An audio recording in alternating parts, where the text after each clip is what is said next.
42 միլիոն ֆոնդ եւ 3 միլիոն բոնուս։ Վբետում բլոտամարտը։ Հոկտեմբերի 1-ից նոյեմբերի 30-ը անցեք առաջատարների մեծ փոքր եւ քաղաքականային աղյուսակներ մրցելով բլոտի քեշ սեղանների շուրջ։ Դարձեք բլոտամարտի չեմպիոն եւ հնարավորություն ստացեք շահելու մասնաբաժին։ Վբետ, հաղացեք հաճույքի համար։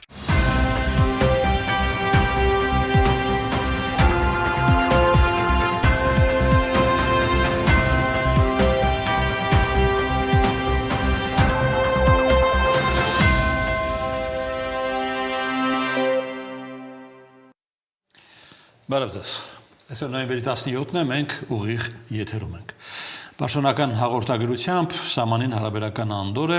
Պաշտպանության նախարարությունն էլ հրապարակել է 3 տեղի ունեցած մարտերում մեր եւ Ադրբեջանի կորուստների մասին տվյալներ, իսկ այսօր նորությունների գերակշիռ մասը դիվանագիտական ճակատից են գումարած տեղեկատվական հիստերիան, որ զարմանալիորեն շարունակվում է։ Այսօր կլսենք Պայեստազորի գնդապետ Վերել կուսակցության նախագահ Ալեքսան Մինասյանին, բարև ձեզ, եւ մեդիափորձագետ Արթուր Պապյան, բարև ձեզ։ Հարգելի Մինասյան, մարտական գործողությունները կանգ են առել, հետո նման դեպքերում ինչ է հետևում սա։ Մարտական գործողությունները կանգ են առել, բայց կանգ չի առել մեր հոգեկան անդորը, այսինքն հոգեկան անդորն էլ կախված է նրանից, թե ինչ ենք անում մենք հիմա այս րոպեին։ Այս րոպեին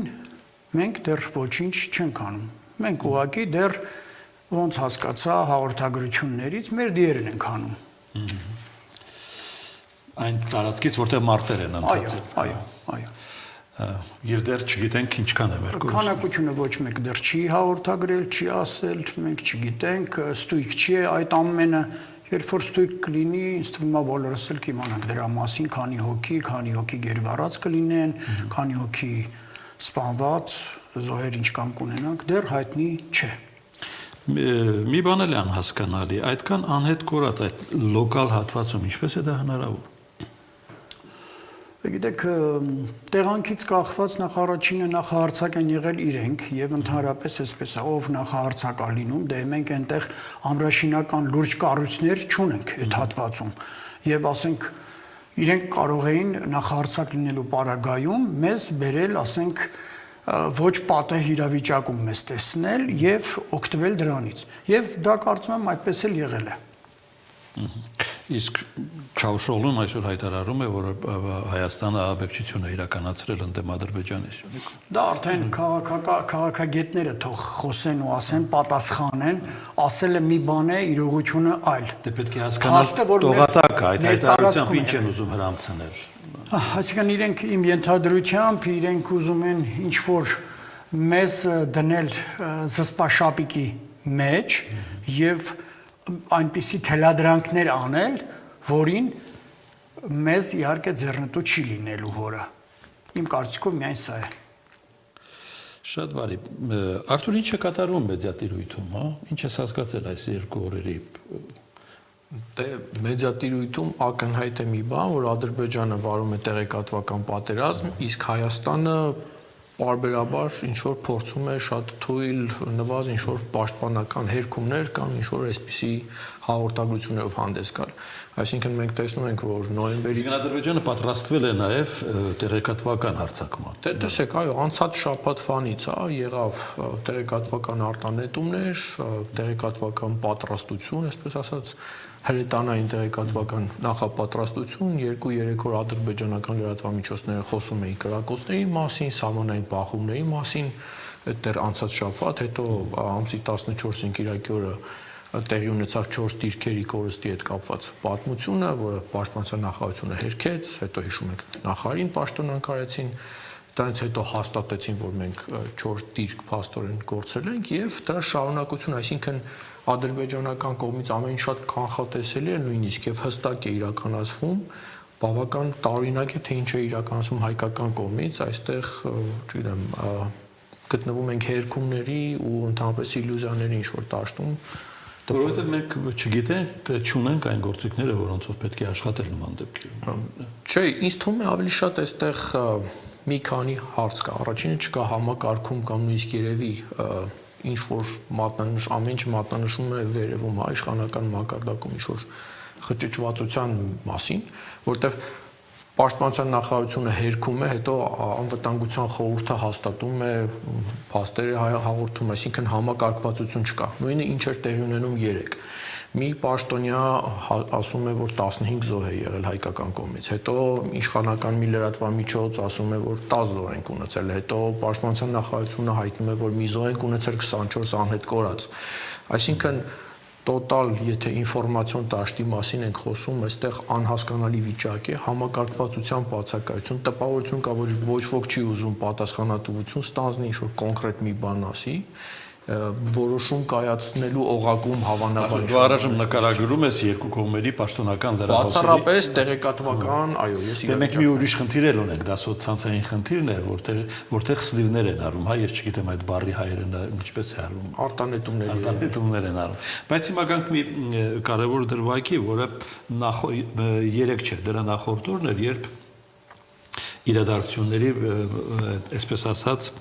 հետագա զարգացման երանգները նկատվում էին, որ մեր սահմանապահները, մեր դիրքապահները փաստորեն չդիմադրեցին, երբ ադրբեջանցիները առաջ են, երբ է դա լինում։ Երկու ձև կա։ Կամ վերևից հրահանգ, որ չի պիտի կատարես, Վերևում նկատի ունեք։ հրամանատարության։ Ես չգիտեմ դրանից վերև ով նրանց կթելադրի արդեն։ Կամ երկրորդը ուղղակի անպատրաստ լինելը։ Ճիշտն ասած իմ մոտ Դիրքում անպատրաստ լինելը ո՞րն է։ ասեմ։ Ուրեմն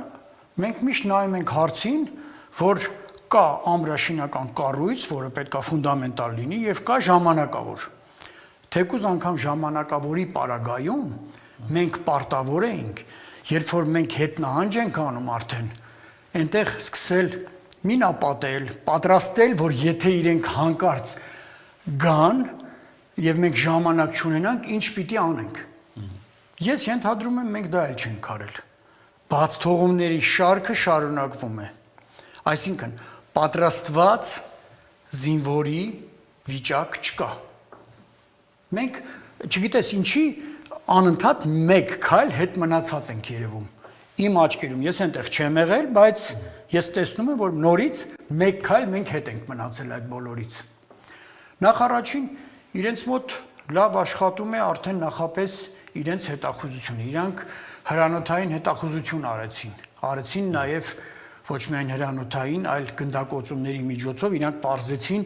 մեր դաշտը, մեր թատերաբեմ, այդ փոքրիկ թատերաբեմը ինչ վիճակում է գտնվում։ Իրենք ստուգեցին։ Այսինքն որ կետը ինչպես է պատրաստվում։ Այո, եւ որտեղ ինչ քանակության մարդ երևում մեր արձագանքելուց մեր պատասխանը։ Իհարկե, արձագանքելուց է երևում, տեղաշարժերից է երևում։ Եթե չենք պատասխանում, այդքան խոհեմ ենք գտնվում։ Հարցը պատասխանելը չի։ Տեղաշարժ պիտի լինի։ Տեղաշարժը նույնպես դիտվում է։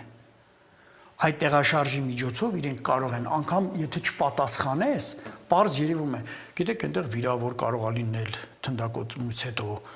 հանվում է, չի հանվում, մարդ կար, չկար էս ինչ կետում։ Այսինքն գնում է հետախուզում։ Ոչ թե հետախուզական խորքային աշխատանք, այլ հետախուզում։ Գիտեք, դա ինչու է կարևոր։ Սա ենթադրում եմ, որ առաջի եւ վերջի դեպքը չէ։ Մենք դեռ կհանդիպենք սահմանային այսպիսի բաներով։ Ի վերջո պետք է այդ հանգույցը բացել, պատրաստ լինել այդպիսի բաների։ Պետք է դրա համար պատրաստվել։ Հա, պետք է պատրաստվել։ Դա շատ գլոբալ հարց է, պատրաստվել դա ասելով դուք հիմա ինչ եք։ Դա գլոբալ հարց չի։ Փոքրիկ թատերաբեմում պատրաստել կարող ես դու ընդամենը 1 օրում, 2 օրում անգամ 1 ժամում։ Ես դրա համար եմ ասում, ես չեմ խոսում ճակատային ամբողջ թատերաբեմը։ Ամբողջ մեր սահմանագիծը նկատի ունեք։ Այո, ամբողջ սահմանագիծը անպայման պիտի պատրաստվեն, պետք է մեր զինվորին անպայման սովորեցնեն ինչեր կարող է ստեղծվել, ինչպիսի իրավիճակ պիտի ստեղծվի։ Մենք արդյոք իրենց պատրաստում ենք դրան։ Կյանքը ցույց է տալիս, որ չենք պատրաստում։ Չի փոխվում ոչինչ մեր մոտ։ Անկամ գլոբալ չի փոխվում, 1 տարի է փոխվել։ Մենք նորից մեր հույսը դրել ենք նրա վրա, թե ինչ զինամթերք կվերցնենք, ինչպես այդ սուտ ինքնաթիռները վերցրեցինք ու տանուլ տվեցինք այդ գումարները, որտեղ մեր թռիչքուղիները խոցելի են բոլոր տեղերում, մենք չունենք։ Հիմա նույնը զենք զինամթերք, ախր մեծով նայեք հարցին։ Տեսեք, մեր բյուջեն 711 միլիոն է, ճիշտ է։ Ադրբեջանինը 2 միլիոն 900, այսինքն մոտավորապես 2 միլիարդ 900, այսինքն մոտավորապես, եթե հաշվենք 4 անգամ ավելի, իսկ մենք ուզում ենք իրենք 4 տանկ առան, մենք էլ 4 տանկ։ Ոչ, մեր ֆինանսը չի բավարարում։ Մենք պիտի մտածենք արդեն այլ ձևերի մասին։ Երազել կարելի է մտածել կոսմիկե վայսկա, կարելի է մտածել ամեն ինչ, կիբեր վայսկա, բայց դա իրականություն չի, չէ՞։ Մենք պիտի մեր յորղանի գորա մեր ոտքը մեկնենք։ Չի կարելի ինքներս մեզ անընդհատ խաբել։ Ու անում ենք թեթևակի ինստրուկտաժ են անում երեխեքի հետ, ես հետաքրքրվել եմ, ես ձեզ ասեմ, մի կարծեք, բավականին մեր կազմակերպությունը երեխեք ունի, որ սահմաններում սփռված է։ Եվ դնում են այդ բանը, այդ ծիտիկը, գործը արված է։ Եղբայրներ, գործը արված չէ։ Գործը արվում է այն ժամանակ կհամարես արված, երբ որ քո զինվորը հստակ հասկանա, որ պարագայում, որ րոպեին ինքը ինչ պիտի անի։ Շատ կարևոր բան եք ասում, բայց բերեք, մեր հնարավորությունները այդքան է, ինչքան դուք նշեցիք գումարը։ Այդ գումարով հնարավոր է թեկուզ փոքրաթիվ, բայց պատրաստ բանակ ունենալ։ Գոնե անվտանգային համակարգ։ Իհարկե հնարավոր է։ Տեսեք, նորից եմ ասում, պետք չի անպայման կարգով հավասարեցնել զենք զինամթերքը։ Ստեղ պատրաստության խնդիր կա։ Երբեք չենք հավասարեցել։ Ես հիշում եմ իմ զրույցները պաշտպանության նախարարների հետ, նրանք բոլորը ասում էին, որ մենք գիտենք ինչի դեմ ինչքան բան։ Դե տեսանք ինչ գիտեն։ Դե կյանքը ցույց տվեց ինչ գիտեն, ընկերներ, ինչին հերո գնում, կյանքը ցույց տվեց։ Իսկ տեսեք, չէ, խոսքը թվային համարժեքն է։ Թվային համարժեքն եմ ասում ինձ։ Թալիբները ցույց տվեցին, որ անգամ սովորական ավտոմատով ու սովորական նռնակներով կարելի է պետություն գրավել եւ իրենք արեցին դա, ճիշտ է թե չէ, եղավ։ Մենք չենք ուզում մեր յորղանի գորա գնալ, մենք պիտի պատրաստենք մեր զինվորին, մեր մի զինվորը պիտի արժենա 10, 20 եւ արդեն ոչ առաջի անգամն եմ կրկնում։ Նման դեպքերում մենք պատրաստ պիտի լինենք իրենց թիկունք մտնել։ Պատերազմը մեր մոտ չպետք է շարունակվի մեր դաշտում։ Այդ ժամանակ մենք տանուլ ենք տալու, որովհետեւ եթե իրենք ունեն 10 տանկ, մենք ունենում ենք 2 կամ 3 տանկ։ Եթե ունենում են, ասենք, ամրաշինական փոքր կառույցներ իրենք, ու իմիջիալուց իրենք շատ արագ են պատրաստում իրենց ամրաշինական կառույցները, պատրաստի բլոկներով, բետոններով բերում դնում են, տղաներին հարցրեք, ով որ այնտեղ լինում է, կասի։ Մենք դեռ նմանատիպ բան չենք անում, դեռ մենք հերոստացույց ենք, որը վիճելի է համարվում այսօր, հա։ Ենթադրենք վաղը սահմանազատմամբ այդ դիրքերը պետք է ազատ են ադրբեջան։ Իրենց մոտ գալիս են արագ մեկել խրամատները փորում են տրակտորները, տղաներին ովքեր այնտեղ են իրենց հարցրեք, ես իրենց հետ եմ խոսում։ Մենք դեռ ոչինչ չենք անում։ Մենք տալիս ենք, չգիտեմ, մի հատ սակրավորի բահը այդ երեխայի ձեռքը, փորի, մի հատ աղվեսախորշ փորի ու վերջ դրանով բավարարվի։ Այդպես չի լինում։ Չի կարող այդպես լինել։ Շատ բարի։ Լավ, հիմա մենք գրանք դա։ Արթուր, երբ Ադրբեջանը պլանավորում է իր տեղեկությունը Հայաստան հասցնելը եւ ընտրում է այն խողովակները, մենք ունենք որևէ ֆիլտր, որը պետք է զբաղվի դրանով եւ հասկանա ինչ է գալիս Հայաստան եւ ինչից պետք է ազատվել։ Տեսեք, ընդհանրապես կան նոր այստեղ հեծանիվ հայտնաբերելու կարիք չկա, հա, Ադրբեջանը գործում է շատ դասական, կանխատեսելի սցենարներով, այսինքն վերահսկում է իր տեղեկատվական դաշտը, պաշտպանում է ամբողջությամբ, որ իրեն վնաս չտան, իր մոտից տեղեկատվության արտահոսք չլինի, այդ մեկ, հաջորդը ճնշում է հայաստանյան, որովհետև Ադրբեջանը փակել է բոլոր համակարգերը։ Ինքը այս անգամ չի արել, բայց առհասարակ իր մոտ գաղտնիք չէ, որ բոլոր, այսպես ասած, կապարիչի տակ են, բոլոր լրատվամիջոցները, տեղեկատվական աղբյուրները, հա, բոլորին վերահսկել են։ Այդ իմաստով վերահսկում է սեփական տարածքը մեկ, երկրորդ փորձում է լրացնել հայաստանյան աղբյուրները, հա, դդոսներով մեծ հայկական կայքերը այնպես է պարալիզացնում, որ ստիպված լինեն հատուկ պաշտպանական վահաններ օգտագործել, դրա հետևանքով արտասահմանից հայկական աղբյուրները քիչ են տեսանելի դառնում, իսկ դա նշանակում է, որ ով որոնի, չգիտեմ, Արմենիա, Ադրբեջան, հա, այս տերմինները որոնի ավելի հավանական է ընկնի հենց իրենց լրատվամիջոցների վրա։ Կներես միտքը ընդհատում է, բայց կշարունակես, հա, այդտեղից։ Հիմա այս երկու օրերին միջազգային բոլոր հարթակներից այս լարվածության եւ մարտերի մասին գալիս են հայտարարություններ, չէ՞։ Այդ հայտարարությունների մեջ կան շատ այնպիսիները, որոնք ուղիղ հակաադրբեջանական են, Ադրբեջանին բնորոշելով որպես ագրեսոր։ Ագրեսորը Ադրբեջան մտնում է։ Այդ տեղեկությունը Ադրբեջան մտնում է եւ Ադրբեջան նաեւ դրա դեմ շատ էֆեկտիվ պայքարում է։ Մենք այս անգամ կարճ է տևել, մենք չենք հասել անմիջականորեն ունենալ, բայց օրինակ նախորդ, հա, պատերազմական օրին ես գործընկեր լրագրողներից լսում էի խմբագրություններում հետո առաջ անող ադրբեջանցիների մասին, ովքեր գնում էին խմբագրի մոտ, որոշակի բանակցություններ էին վարում։ Ակնհայտ տեսնում էինք, որ հայ լրագրողը երբ փորձում է նյութ ուղարկի միջազգային ինչ-որ լրատվամիջոցի, ինչպես են այնտեղ տերմինները փոխում։ Օրինակ, երբ որ գրում է հայկական Դավիթ-բեկ գյուղ, օրինակ, այդ հայկականը կամ Հայաստանի տարածքի Դավիթ-բեկը, Հայաստանի տարածքի միջից դուրս է հանվում, միայն լինում է, որ գնդակոծվել է Դավիթ-բեկը, իսկ երբ օրինակ Գյանջան է, այնտեղ 1000 անգամ շեշտվում է, որ Ադրբեջանի քաղաք եւ այն, այսինքն սա շարունակություն է, նույն մտածված տեղեկատվական պատերազմական սցենարի, այսինքն սեփական հայկական լրացնել, սեփական նարատիվը, սեփական պատկերացումները առաջ մղել ամեն կերպ եւ բնականաբար, այսինքն ագրեսիա է գործել ակնհայտ աչքի լույսի պես པարզ վիճակով, գոնե 1-2 տեղ, գոնե իրական գնահատականներ չտեսնենք, բայց օրինակ բացում եք BBC, այնտեղ գրվում է տենց անդեմ ինչ-որ ձևակերպումներով, որ այ բախումներ հայ-ադրբեջանական սահմանին, հա, այսպիսի ու Reuters, չգիտեմ, այսպիսի լուրջ լրատվամիջոցներում նայում եք, ծայր աստիճան չեզոք է, երբ որ ասենք տեղի ունենում մեծ հաշվով, հա, ակնհայտ ագրեսիա, այսպիսի ինչ-որ պարզ ապացուցելի Դրան Ադրբեջանն է հասնում այդպիսի ձևակերպումների, այդպիսի տեղեկության։ Եթե հասկանալի չի դրան Ադրբեջանն է հասնում թե չէ, բայց ակնհայտ է, որ մեր տեսակետները չեն արտացոլվում, այսինքն ես չեմ ուզում գնահատել ինչի արդյունքում է տա լինում։ Գուցե Ադրբեջանը մարդ է գործում, գուցե փող է տալիս, հա, քեշով ասում է այսպես կանեք։ Գուցե ուղղակի լրատվամիջոցները մտածում են, որ այ կա հարուստ ադրբեջանական շուկա եւ աղքատ Հայաստան։ Ներողություն, մեզ գոնե առայժմ հայտնի է, որ ռուսական որոշ մեդիա հարթակներում Ադրբեջանը ունի քո ասած Ադրբեջանը ունի շոշափելի Ես ավելի դուրս, ավելի լուրջ Դե նույնը պատկերացրեք, նույն իրավիճակն է, ասենք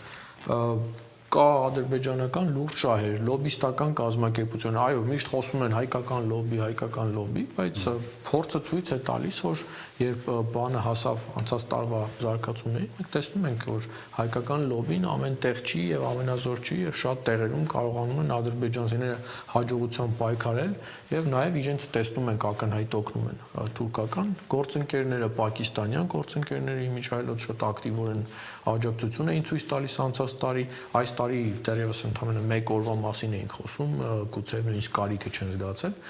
բայց մենք գործ ունենք 80-100 միլիոնանոց պետությունների, մի դեպքում ատոմային գերտերության հետ, որը փաստորեն ինչ-որ միջամտում է նման հարցերում։ Հիմա երբ հրադադար է հայտարարված Հարգելի Մինասյան եւ ունենք տեղեկություն, որ այնուամենայնիվ այս բախումների հետևանքով մենք ունենք դիրքի կորուստ։ Դուք հաստատում եք դա, որ իսկապես դիրքի կորուստ է, որովհետև այսօր այդ հարցն էլ էր վիճելի, ընդհանուր առմամբ մեր սուվերեն տարածքից ինչքան է Ադրբեջանը ներխուժել եւ տարբեր պատկերներ են ասում, սկսած 4 հեկտարից վերջացրած ավելի քիչ, բայց այստեղ հարցը միայն դիրքերը չի։ Երկու դիրքի մասին են խոսում, որովհետև մենք պարտավոր ենք վերադարձնել դա, որովհետև դա մեզ անվտանգության համար ունի կենսական նշանակություն։ Անպայման մենք պարտավոր ենք վերադարձնել, բայց նորից հարցը գալիս խոցվում է այն պատին, որ մենք ունենք այդ հնարավորությունը դա անելու, մենք պատրաստ ենք դա անելու, թե ոչ։ Նորից ու նորից գալիս է մեր թույլ լինելու խնդրին։ Ուժեղ ես կվերադարձնես, ուժեղ չես, չես վերադարձնի։ Մենք այսօր, ինչպես ես տեսնում եմ, դեռ պատրաստ չենք։ Անցել է 1 տարի, այստեղ կագրած գալիս է այն, ինչ որ ես ասում էի։ Այսինքն պարտադիր չէր զենք զինամթերքը միայն։ Պարտադիր չէր, որ իրենք ԱԹՍ օգտագործեին։ Մենք պատրաստ ենք։ Մենք կարող ենք որևէ դիրք վերցնել, անել, տեղը փոխարինելով, մենք կարող ենք գերի վերցնել, որպեսզի փոխարինենք մեր գերիների հետ։ Մենք անում ենք այդ բոլորը։ Ստացվում է, որ մենք չենք անում, փաստերը դա են ցույց տալիս։ Այսինքն ոնց պատտում ենք, նորից գալիս է հարցը պրոֆեսիոնալիզմին։ Պետք է հացթուխի գործը թողնել հացթուխին, չի կարելի այսպես։ Այս վիճակով երբեք ոչինչ առաջ չի գնա մեր մոտ։ Դե տեսեք, պատերազմից հասած ամենամեծ կնճիռը այն է, որ Պաշտպանության նախարարության գնումների բաժինը հիմնական աշխատանքն է կատարում, չէ՞, այստեղ եւ ձեր նշած խնդիրները հենց դրանից էլ առաջացել է։ Պետք է հանել Պաշտպանության նախարարությունից։ Գիտեք, կարելի է նաև հանել Պաշտպանության նախարարությունից, թող ըստ պահանջի։ Պահանջեց նախարարը կամ գլխավոր շտաբի պետը, թող գնեն։ Չպահանջեց, թող չգնեն, բայց ցավոք ես դա չեմ տեսնում։ Բանակի պահանջատիրությունը չեմ տեսնում։ Բանակը պիտի պահանջատեր լինի պետությունից։ Ինձ տվեք սա, ինձ տվեք սա, բայց դա պիտի լինի մտածված։ Իսկ եթե Դե տեսեք, պետության ղեկավարը ասում է, ես հիշեցի այդ արտահայտությունը, որ չի եղել դեպք, երբ բանակից պահանջը ներկայացվել է եւ կառավարությունը չի իրականացնել, չի բավարարել այդ պահանջը։ կառավարությունը տվել է գումար, Կառավարությունը պարտավոր է հասկանալ, մեզ հրանոթ 10-ը պետք, թե 15-ը։ Իհարկե, պարտավոր է, չգիտեմ, տեսեք, պահանջը ներկայացնողը պետք է առաջինը հիմնավորել։ Առաջինը պահանջը ներկայացնողը, երկրորդը բախորհրդականները ինչի համար են այդ դեպքում, եթե իրեն խորհուրդ չտան, ասեն այս մասը ճիշտ արվեց, այս մասը սխալ էր, սա պետք չի, սա հանենք։ Գիտեք, ծրագիրը, ցանկացած ծրագիր պետության հետ կապված բանակի հաստատում է գլխավոր հրամանատարը։ Ուրեմն թող այնպիսի խորհրդականներ ընտրվեն, որոնք ի զորու են խորհուրդ տալու։ Սա անհրաժեշտ է, թե ոչ, ֆինանսները մենք կորցնում ենք տեղին, թե ոչ տեղին։ Թե չէ, ասենք հա պահանջում են, հա պահանջի, ինչ։ Ձեր գնահատմամբ մենք 3 համարժեք պատասխան ենք տվել։ Եվ ինչն է ստիպել Ադրբեջանին կանգնել։ Մենք ենք ստիպել, թե միջնորդը։ Իմ կարծիքով միջնորդ։ Հա։ Իմ կարծիքն է դա։ Դա իմ կարծիքն է, դա ես չեմ ուզում փաթաթել որևէ մեկի վզին, բայց կարծում եմ, որ այստեղ դիվանագիտական օղակները ինչ որ չափով աշխատեցին։ Ես այդպիսի կարծիք ունեմ, որտեղ այդպես արագ, երբ որ ընդվզումը կար արդեն, չէր կանգ առնելու։ Դե օրվա երկրորդ մասին մենք ավելի լավ դիրքում էինք գտնվում եւ հիմա շատերը կարծում են, որ պետք չէր կանգնեցնել, մենք կարող էինք խնդիրը ավելի բարենպաստ լուծել մեզ համար։ Այստեղ նորից գալիս է խորհրդականի դերակատարությունը։ Տեսեք, առաջի այդ 44-օրյա պատերազմին սխալ տեղեկություններ էր հասցվում, մարդը չիմանալով ասում էր, այսպես արեք, գնացեք, դուք ձեր թասիբը պահեք, արեք։ Չէ, ընկերներ, պիտի նորմալ խորհրդականներ, որոնք հստակ ասեն, սա կարելի է, սա չի կարելի։ Երկրի հիմնական ղեկավարները այդ սկզբունքով են շարժվում։ Այսինքն պիտի հարցնես, ով կա կողքդ, կողքինիդ պիտի հարցնես, նա էլ պիտի չալարի, գնա տեղում, ստուգի, նայի, տեսնի, կաբինետում նստած դու ոչինչ չես կարող որոշել։ Դաշտը այլ բան է ասում։ Թատերաբեմը ռազմական այլ բան է ասում։ Արթուր,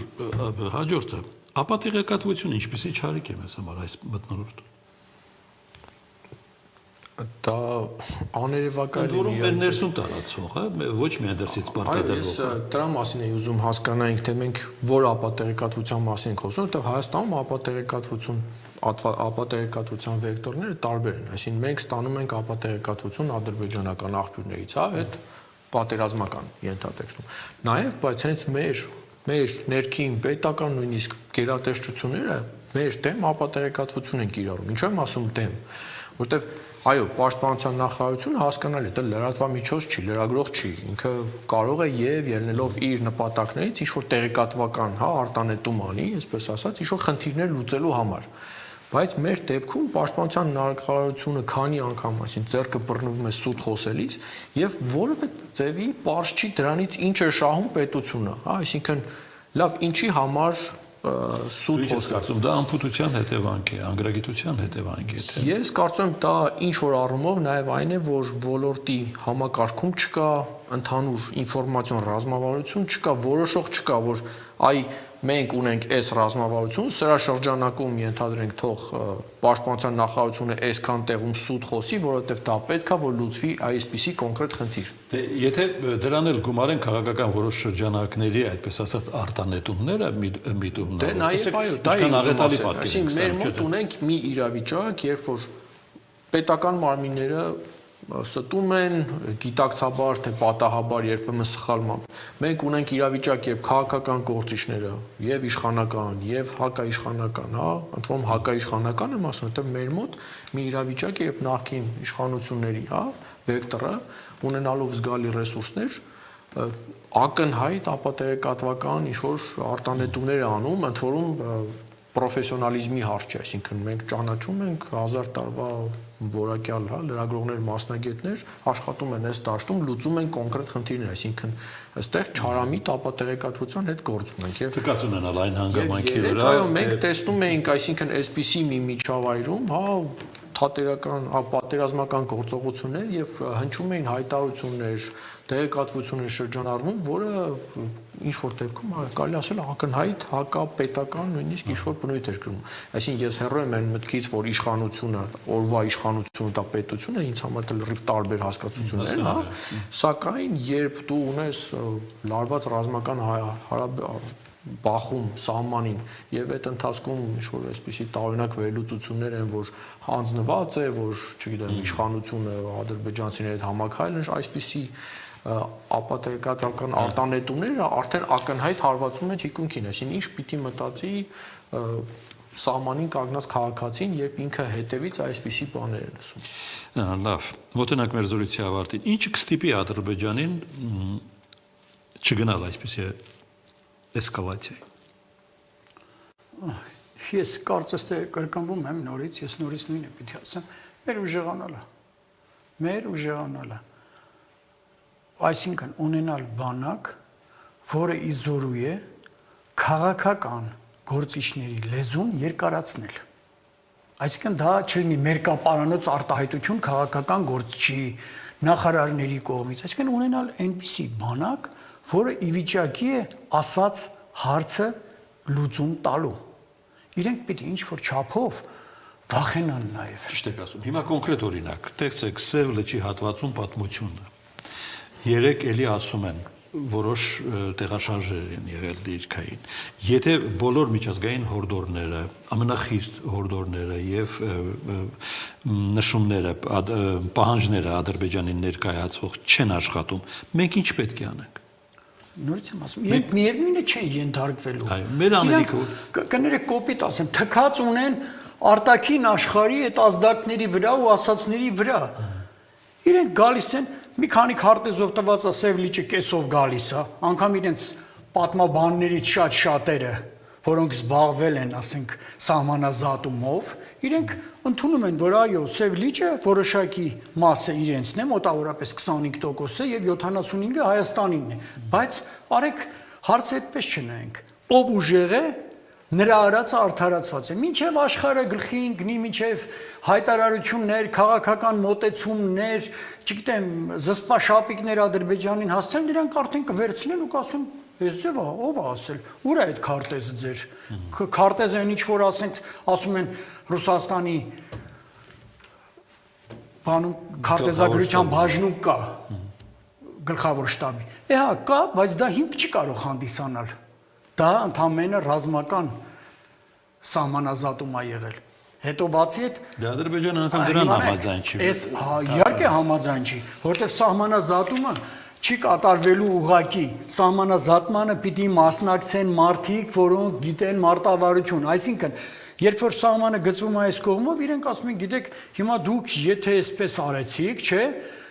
այ տեսեք, ձեր նշանառուն մեր ճանապարհի վրա է, կամ հակառակը, մեր նշանառունը իրենց ճանապարհի վրա։ Պետք է խելամիտ մոտեցումներով, այսինքն մասնագիտական մոտեցումներով պիտի այդ սահմանները բաժանվեն։ Սա ընդհանրապես ֆլոմաստեր չի, որ քարտեզի վրա գծենք ու ասենք ամեն ինչ արեցինք։ Գոյություն ունի տեղանք, բարձունքներ, ջրեր, լճեր, սահող հողեր, որտեղ ես դու ամրանալու, որտեղ ես կառուցվելու, որ քո անգամ մերը եւ անգամ իրենցը, այսինքն գյուղացին կարողանա իր արոտավայրը օգտագործել։ այստեղ ամեն ինչ պիտի հաշվի առնվի։ Կարծիք կա եւ պահանջ, որ պետք է զինել նաեւ գյուղացու։ Դե հիմա շատ տեղերում կա, ես ինքս անձամբ գնացել եմ եւ այնտեղ հովիվն է եղել, պարզ ասեմ, հովիվը, կովը, եթե դա մեր սահման պահողներն են, հովիվները,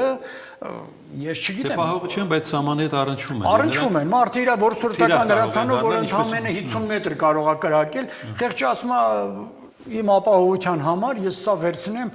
ասում է կարող է տենան վախենան։ Այսինքն ճիշտը զինելն է։ Ճիշտը զինելն է։ Իհարկե ճիշտը զինելն է։ Ընդհանրապես, եթե ուզում եք իմանաք, բոլոր սահմանային գյուղերը պիտի դարձնել սահմանապահ գյուղեր։ Եվ ակտիվ ռեզերվը նույնպես այնտեղ պետք է օգտագործվի ճիշտ օգնության եկող ակտիվ ռեզերվի մասին է։ Իսկ իրենք արդեն տեղում պիտի դառնան սահմանապահներ։ Արթուր, խնդրում եմ, կարճ կասեք, տեղեկատվական տիրույթը պետք է կարգավորել, պետք է թողնել ինքն իրեն կարգավորվի։ Կարգավորել բառից ես վախենում եմ, որովհետև նայելով այս պարլամենտից ինչ օրենքներ են դուրս գալիս, շատ վախենում եմ։ Իրականում պետք է նախ եւ առաջ պետությունը համակարգի վերապատրաստվի իր մասնագետներին, ունենա ընդհանուր ռազմավարություն եւ եթե պետությունը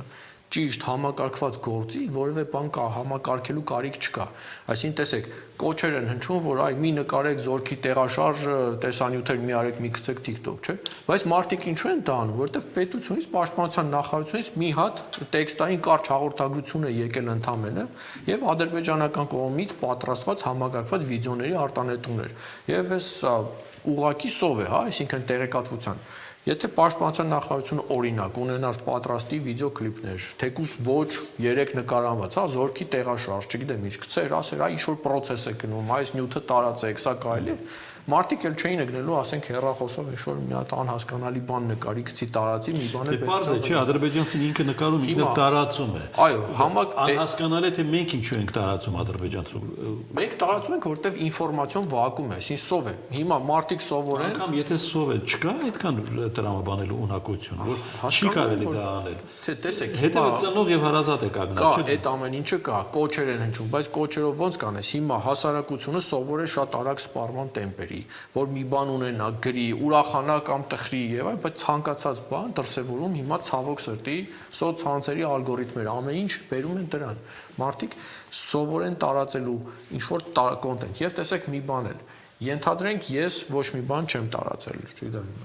մեդիա գրագետ 2-3-4 սպառով ոչինչ չեն տարածել։ Սոցցանցի ալգորիթմը գտնելու է այն միակ մարդուն, ով տեսանյութ է գցել, ու դա դարձնելու ամենատարածված նյութը, որովհետև երբ դու ունես վակուում, այդ սոցցանցային ալգորիթմերի լոգիկան հենց դա է, եւ հենց այդ միջավայրում է, որ ցանկացած ապատեղեկատվություն, էմոցիոնալ լուր, իսկ մենք հասկանանք, որ լուրը էմոցիոնալ չի լինում, լուրը լինում է փաստացի։ Եթե այնտեղ էմոցիա կա, ուրախություն, չգիտեմ, տխրություն եւ այլն, այդտեղ մի բան այն չի։